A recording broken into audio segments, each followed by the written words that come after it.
ఆదికాండము 29వ అధ్యాయం. యాకోబు బయలుదేరి తూర్పు జనుల దేశమునకు వెళ్ళెను.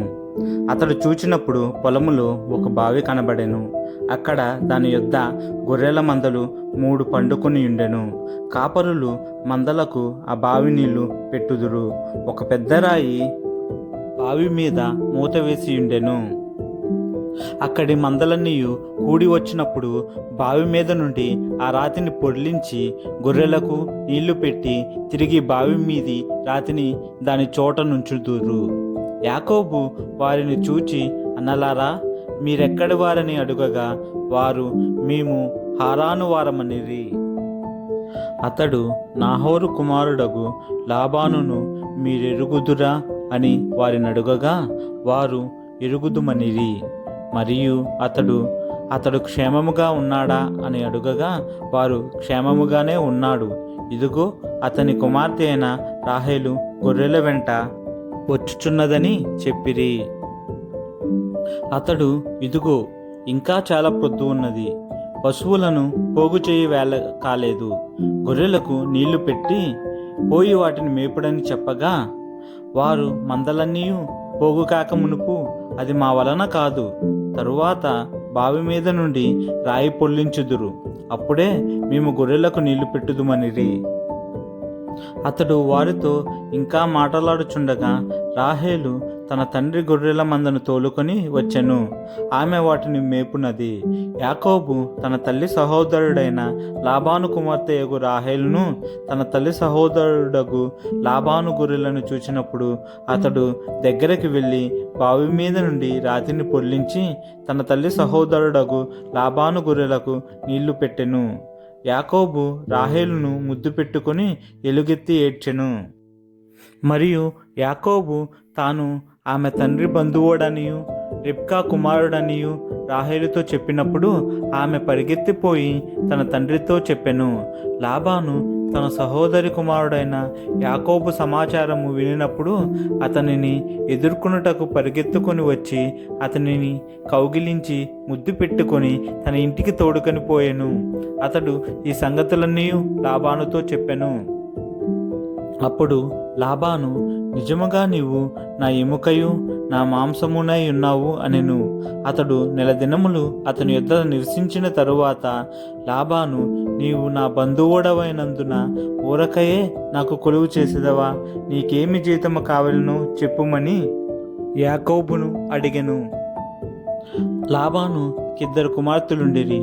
వారిలో పెద్దదాని పేరు లేయా, చిన్నదాని పేరు రాహేలు. లేయా జబ్బు కండ్లు గలది, రాహేలు రూపవతియు సుందరియునై ఉండెను.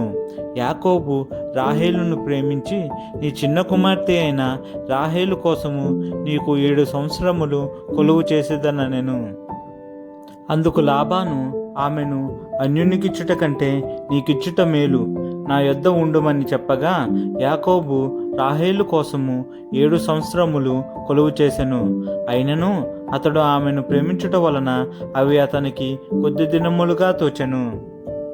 తరువాత యాకోబు, నా దినములు సంపూర్ణమైనవి కనుక నేను నా భార్య యొద్దకు పోవునట్లు ఆమెను నాకిమ్మని లాబాను అడుగగా లాబాను ఆ స్థలములోనున్న మనుషులనందరినీ పోగు చేసి విందు చేయించి రాత్రివేళ తన కుమార్తె అయిన లేయాను అతని యొద్దకు తీసుకొని పోగా యాకోబు ఆమెను కూడెను. మరియు లాబాను తన దాసి అయిన జిల్పాను తన కుమార్తె అయిన లేయాకు దాసిగా ఇచ్చెను. ఉదయమందు ఆమెను లేయా అని ఎరిగి అతడు లాబానుతో, నీవు నాకు చేసిన పని ఏమిటి? రాహేలు కోసమే గదా నీకు కొలువు చేసి తిని, ఎందుకు నన్ను మోసపుచ్చితివనెను. అందుకు లాబాను, పెద్దదానికంటే ముందుగా చిన్నదానినిచ్చుట మా దేశ మర్యాద కాదు. ఈమె యొక్క వారము సంపూర్ణము చేయుము. నీవిక 7 సంవత్సరములు నాకు కొలువు చేసిన ఎడల అందుకై ఆమెను కూడా నీకిచ్చేద్దామని చెప్పగా యాకోబు అలాగ చేసి ఆమె వారము సంపూర్తి అయిన తరువాత అతడు తన కుమార్తె అయిన రాహేలును అతనికి భార్యగా ఇచ్చెను. మరియు లాబాను తన దాసియగు బిల్హాను తన కుమార్తె అయిన రాహేలుకు దాసిగా ఇచ్చెను. యాకోబు రాహేలును కూడెను. మరియు అతడు లేయా కంటే రాహేలును బహుగా ప్రేమించి అతనికి మరి 7 ఏండ్లు కొలువు చేసెను. లేయా ద్వేషింపబడుట యెహోవా చూచి ఆమె గర్భము తెరిచెను. రాహేలు గొడ్రాలయుండెను. లేయా గర్భవతి కుమారుని కని యెహోవా నా శ్రమను చూచి ఉన్నాడు గనుక నా పెనిమిటి నన్ను ప్రేమించును గదా అనుకొని అతనికి రూబేను అను పేరు పెట్టెను. ఆమె మరలా గర్భవతి కుమారుని కని నేను ద్వేషింపబడితినన్న సంగతి యెహోవా విన్నాడు గనుక ఇతని కూడా నాకు దయచేసిననుకొని అతనికి షిమ్యోను అను పేరు పెట్టెను. ఆమె మరలా గర్భవతి కుమారుని కని తుదకు ఈసారి నా పెనిమిటి నాతో హత్తుకొని ఉండును, అతనికి 3 కుమారులను కంటిననుకొనెను. అందుచేత అతనికి లేవి అను పేరు పెట్టెను. ఆమె మరలా గర్భవతి అయి కుమారుణ్ణి కని ఈసారి యెహోవాను స్తుతించెదననుకొని యోధా అను పేరు పెట్టెను. అప్పుడు ఆమెకు కానుపు ఉడిగెను.